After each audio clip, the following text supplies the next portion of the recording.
Hi!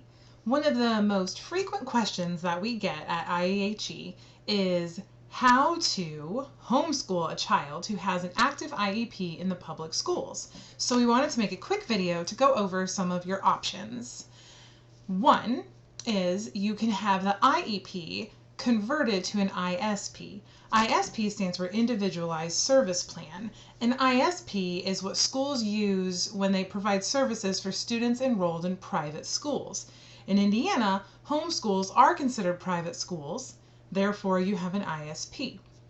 The way to get this, just like the way to do any of the things I'm going to mention, is to hold a case conference, just like you would if you were wanting to change your IEP in the public school. So that's number one. You can change it to an ISP, and you would want to do that if you want your child to continue receiving services at the public school. Now, this will vary by district.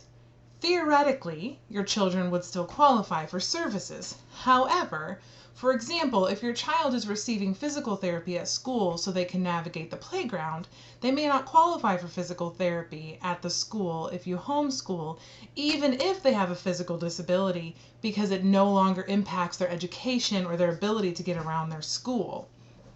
Now, things like speech therapy you can often still get, and sometimes even occupational therapy. Resource, reading help, things like that are pretty difficult to maintain. But like I said, it varies by district, and some districts are a lot more accepting than others.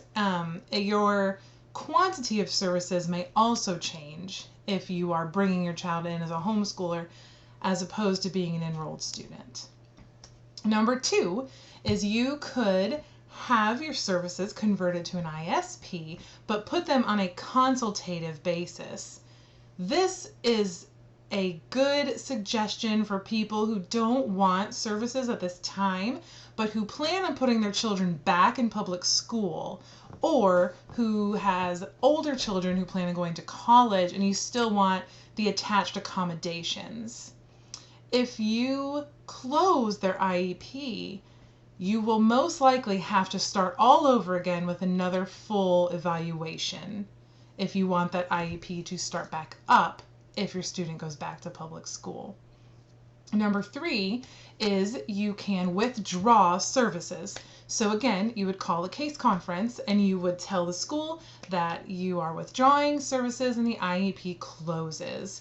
Now, I personally recommend doing this step. Some people choose to just walk away from their IEP when they withdraw. However, schools get in trouble for having open, unmet IEPs. And if your student has an open IEP at the school, when you pull them, if the school doesn't have closure on that IEP, they may continue to contact you to see what you want to do with it. So it might be better to get it done in the beginning. Now, regardless of whether your child gets services in the school or not, you have the option of obtaining private services. Obviously, you'd have to use insurance or pay out of pocket, but those are still very good, valid options. So I hope that gives you some good direction on how to homeschool when your child has an IEP. Thank you.